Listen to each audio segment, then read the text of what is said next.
வசமாக சிக்கியிருக்கிறோம். வங்கக்கடல்ல உருவாக போகிற புயல் பத்தி தான் இன்னைக்கு நம்ம பார்க்க போகிறோம். அந்த புயலுடைய பெயர் நமக்கு தெரியும். சென்யார் என்கிற புயல் பொறுத்தவரை வங்கக்கடல்ல அடுத்த வாரத்துல உருவாக போகுது. இதனுடைய காற்றுடைய வேகத்தன்மை மற்றும் கரை கடக்கக்கூடிய இடங்கள் எப்படி இருக்கும் அப்படிங்கிறத நம்ம பார்க்கலாம். நீங்க நண்பர்களே கடைசி வரைக்கும் வானிலை அறிக்கையை கேட்டு பயன்பெறுங்க. யாரெல்லாம் இன்னும் சப்ஸ்கிரைப் பண்ணாம இருக்கீங்களோ மறக்காம சப்ஸ்கிரைப் பண்ணி வச்சுக்கோங்க. யாரெல்லாம் இன்னும் லைக் பண்ணாம இருக்கீங்களோ மறக்காம லைக் பண்ணுங்க. நண்பர்கள், உறவினர்கள் தெரியப்படுத்த ஷேர் பண்ணுங்க.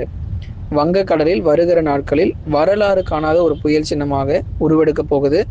ஏன் அப்படி சொல்றோம் அப்படின்னா, பொதுவாக ஒரு புயல்கள் உருவாகும் பொழுது, அதுவும் குறிப்பா வங்கக்கடல்ல நவம்பர் மாதத்துல இதுவரைக்கும் உருவாகின புயல் எல்லாம் ஒரு 100 கிலோமீட்டர், 120, அதிகபட்சம் 140லேருந்து 150 வரைக்கும் உருவாகும். அதுக்கப்புறம் கரை கடக்கும்போது காற்றுடைய வேகத்தன்மை குறைந்து, அதுக்கப்புறம் ஒரு சீரான ஒரு காற்றுடன் கூடிய கனமழையும் கொட்டி தீர்த்த நம்ம பார்த்துருக்கோம்.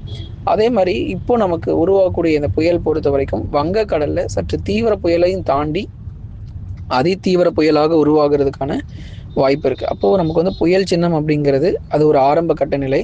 தீவிர புயலுங்கிறது அடுத்த நிலை. அதிதீவிர புயல் அப்படின்னு சொல்லி பார்க்கும்போது கடுமையான சூறாவளி காற்று வங்கக்கடல்ல உருவாகும் போதே அந்த சுழற்சி பொறுத்த வரைக்கும் கடல் பகுதிகளில் ரொம்ப அதிகமான மழையும் இருக்கும். அங்கே காற்று ரொம்ப அதிகமாக வீசுவதற்கான வாய்ப்பு இருக்கும். ஆகவே இந்த புயலுக்கான பெயர் சென்யார் என்று வைக்கப்படும் என்று ஏற்கனவே நம்ம சொல்லியிருந்தோம். அதுதான் நம்ம அடுத்த வாரமும் வைக்க போகிறோம். குறிப்பாக அரபு நாடுகளில் பரிந்துரைக்கப்பட்ட பெயர் அப்படிங்கிறது தான் இந்த சென்யார் அப்படிங்கிறது. தொடர்ந்து மழை பொழிவு எந்த அளவுக்கு தமிழ்நாட்டுக்கு கொடுக்கும் அப்படிங்கிறத இப்போ நம்ம பார்க்கலாம். நகரும் திசையில ஒரு சிறிய குழப்பங்கள் ஏற்பட்டிருக்கு. அதை இந்த புயல் பொறுத்த வரைக்கும் அடுத்த வாரம் உருவாகும் அப்படிங்கிறதுல நம்ம பார்த்தோம். ஆனால் இது எந்த திசையில் துல்லியமாக கரையை கடக்கும் அப்படிங்கிறதுல ஒரு சிறிய குழப்பங்கள். அது என்னென்ன அப்படிங்கிறத சொல்லிடுறோம். இந்த புயல் சென்னை மசூலிப்பட்டினம் இடையே கரை கடக்கலாம் அப்படிங்கிற ஒரு எதிர்பார்ப்பு ஒன்று இருந்துச்சு. இதுதான் வாய்ப்பு ஒன்று நம்ம பார்க்குறோம்.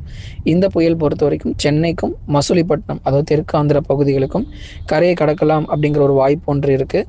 அப்படி இல்லை அப்படின்னா இந்த புயல் தமிழகத்திற்கு அருகே வராமல் அப்படியே யூடர்ன் நம்ம சொல்லக்கூடிய திசை மாற்றம் அப்படியே தமிழ்நாட்டு பக்கமே வராமல் வேற ஏதோ ஒரு திசை நோக்கி நகர்ந்து எங்கேயோ ஒரு இடத்துல கரை கடக்கிறது போல. ஆகவே இந்த 2 வாய்ப்புகள் இருக்கிறது இந்த புயல் பொறுத்தவரை. ஒன்று சென்னைக்கும் மசூலிப்பட்டினத்துக்கும் இடையே கரை கடக்கும். அப்படி இல்லைன்னா தமிழ்நாட்டுக்கு அருகே வராமல் அப்படியே நமக்கு யூடர்ன் அடித்து வேறு திசை மாறுவதற்கான வாய்ப்புகளும் அதிகமாக இருக்குது. அதனால் இது தமிழ்நாடு வந்தால் மட்டும்தான் இந்த நவம்பர் மாதத்தில் பெய்ய வேண்டிய சராசரியான மழையும் தாண்டி நமக்கு கூடுதல் மழை அப்படிங்கிறது சில மாவட்டத்தில் பதிவாகும். இந்த புயல் ஒருவேளை வராமல் போச்சு அப்படின்னா கண்டிப்பாக நம்ம தண்ணீர் பற்றாக்குறையில் சிக்க போகிறோம். அதனால நவம்பர் மாதத்தில் பெய்ய வேண்டிய மழை பொழிவுகள் கண்டிப்பாக நமக்கு பெய்யுமா அப்படிங்கன்னா நிச்சயமாக பெய்யும் அப்படின்னு சொல்லி தான் இது வரைக்கும் நம்ம எதிர்பார்க்குறோம். புயல் கண்டிப்பாக கரையை கடக்கணும். அப்படி இல்லை அப்படின்னா மிகப்பெரிய மழை பற்றாக்குறை பொறுத்த வரைக்கும் வந்துவிட வாய்ப்புகள் இருக்குது. அடுத்ததாக நம்ம புயல் சென்னைக்கு அருகே கடந்தாலோ அல்லது சென்னையில் கரை கடந்தாலோ அப்பகுதியில் ஒரு வாரத்திற்கு இயல்பு வாழ்க்கை அப்படிங்கிறது கண்டிப்பாக முடங்கிடும். ஏன்னா புயல் பொறுத்த வரைக்கும் சென்னைக்கு அருகே கரை கடந்தால், சென்னை அருகே அப்படின்னா கும்மிடிப்பூண்டி, பொன்னேரி, அதே போல் நெல்லூர், சித்தூர், திருப்பதி இது போன்ற தெற்கு ஆந்திர பகுதிகள் மற்றும் வட தமிழ்நாட்டில் இருக்கக்கூடிய மேற்கு பகுதிகளில் ஏதேனும் சில இடங்களில் இந்த புயல் கரை கடந்தாலும் தமிழ்நாட்டில் இருக்கக்கூடிய வட தமிழ்நாட்டில் எல்லா பகுதிகளிலும் கடுமையான மழை வாய்ப்பு அப்படிங்கிறது பதிவாகும்.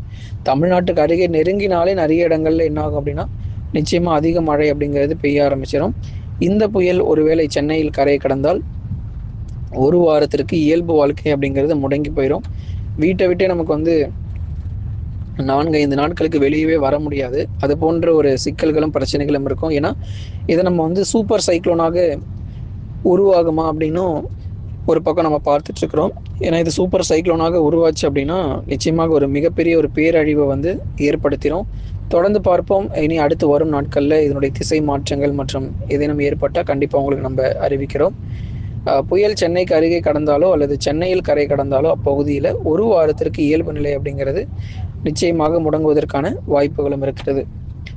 ஒருவேளை தமிழகத்தை விட்டு முழுமையாக விலகி சென்று விட்டால் வெயிலுடைய தாக்கம் பொறுத்த வரைக்கும் ரொம்பவே அதிகமாக பதிவாக ஆரம்பிச்சிடும். ஏன்னா எது எப்படி இருந்தாலும் நமக்கு பிரச்சனை தான். மழை வந்தாலும் நமக்கு மிகப்பெரிய ஒரு வெள்ளம் ஏற்படுகிறத பார்க்குறோம். மழை வராமல் அந்த புயல் திசை மாற்றமாகி வேறொரு பகுதிகளுக்கு நோக்கி நகர்ந்தாலும் வெயிலுடைய தாக்கம் பொறுத்த வரைக்கும் ரொம்ப தீவிரமாக அதிகரித்து காணப்பட ஆரம்பிச்சிடும். ஒரு மே மாதத்தில் எப்படி நமக்கு ஒரு வெயில் இருக்குமோ அது மாதிரி நவம்பர் மாதத்தில் வெயில் வர ஆரம்பிச்சிடும். எப்போ அப்படின்னா புயல் நம்மளை விட்டு விலகி போகும்போது இப்படிப்பட்ட பிரச்சனைகளை நம்ம வந்து எதிர்கொள்ள வேண்டியது இருக்கும். சரி, அடுத்ததாக நம்ம பார்க்க போகிறது, இந்த புயல் பற்றி நம்ம கேட்டோம். இனி அடுத்தடுத்து நாளை மற்றும் நாளை மறுநாள் உங்களுக்கு இந்த புயல் எங்கே கரை கடக்கும், எந்த பகுதிகளில் துல்லியமாக கரை கடக்கும் அப்படிங்கிற தகவலை மட்டும் நாளைய தினங்களில் உங்களுக்கு நம்ம சொல்கிறோம். அடுத்ததான் இந்த 3 நாட்களுக்குமே கனமழை பொறுத்த வரைக்கும் ரொம்ப அதிகமாக இருக்க போகுது. தமிழகத்தில் அடுத்த 3 தினங்களுக்கு பெரும்பாலான மாவட்டங்களில் அவ்வப்போது விட்டு விட்டு பரவலாக கனமழை நமக்கு வந்து தீவிரமாக பதிவாகிறோம். அடுத்தடுத்து வரக்கூடிய நாட்கள் 3 தினங்களுமே நமக்கு அதிக மழை வாய்ப்பு அப்படிங்கிறது இருக்க போகுது.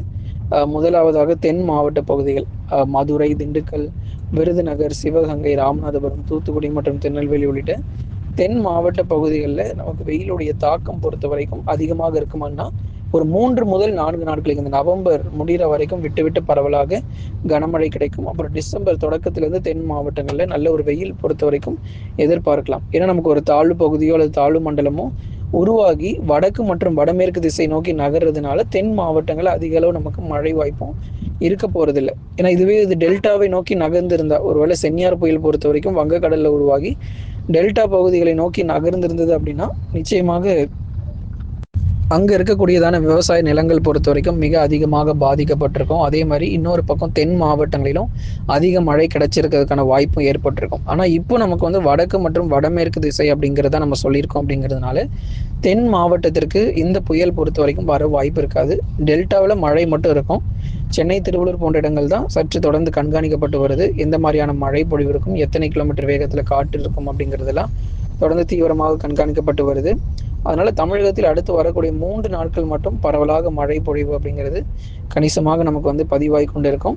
குறிப்பாக மேற்கு தொடர்ச்சியில் தென் மாவட்டங்களில் டெல்டா பகுதிகள் என பல்வேறு பகுதிகளிலும் விட்டு விட்டு பரவலாக மழை பதிவாகிறதுக்கான வாய்ப்புகள் இருக்கிறது. கடைசியாக நம்ம பார்க்க போகிறது என்ன அப்படின்னா, வடகிழக்கு பருவமழை எப்பொழுது முடிவுக்கு வரும் அப்படின்னு சில பேர் கேட்டிருந்தாங்க. இப்பொழுதே முடிவுக்கு வந்துருச்சா? ஏன்னா பார்த்தா அப்படிதான் தெரியுது, வடகிழக்கு பருவமழை முடிஞ்ச மாதிரி இருக்குது அப்படின்னு சொல்லியிருந்தீங்க. இனிமே தாங்க நமக்கு வடகிழக்கு பருவமழை ரொம்ப அதிகமாக ஆரம்பிக்க போகுது. ஜனவரி 2வது மற்றும் 3வது வாரங்கள் வரைக்கும் அடுத்த ஆண்டு வடகிழக்கு பருவமழை பொறுத்த வரைக்கும் தீவிரமாகவே தான் இருக்க போகுது. அதனால வடகிழக்கு பருவமழையில எந்த ஒரு ஓய்வும் கொடுக்க போறது கிடையாது. அதனால அடுத்து வரக்கூடிய இந்த 3 தினங்களுக்கும் விட்டு விட்டு நமக்கு பரவலாக கனமழையும் சில இடங்களில் மிக கனமழையும் எதிர்பார்க்கலாம்.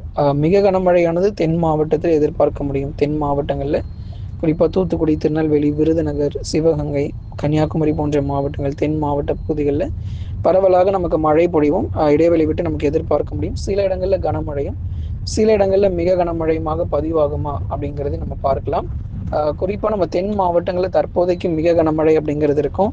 வட தமிழ்நாட்டில் சென்னை, திருவள்ளூர், காஞ்சிபுரம், செங்கல்பட்டு, விழுப்புரம், கடலூர், புதுச்சேரி மற்றும் காரைக்கால் உள்ளிட்ட வட தமிழக கடலோர மாவட்டங்களில் ஒரு சில இடங்களில் பரவலாக விட்டு விட்டு நமக்கு மழை வாய்ப்பும் எதிர்பார்க்க முடியும். ஆகவே மழை சரிவர பெய்யாத பகுதிகளிலும் இனி வரும் நாட்களில் தொடர்ந்து மழை வாய்ப்புகள் எதிர்பாருங்க. உள் மாவட்டங்கள் மட்டும் இந்த புயல் கரையை கடந்தால் மட்டும்தான் உள் மாவட்டங்களில் அதிக மழை வரும். எந்த மாவட்டங்கள் சொல்கிறோங்கிறது உங்களுக்கு தெரியும்.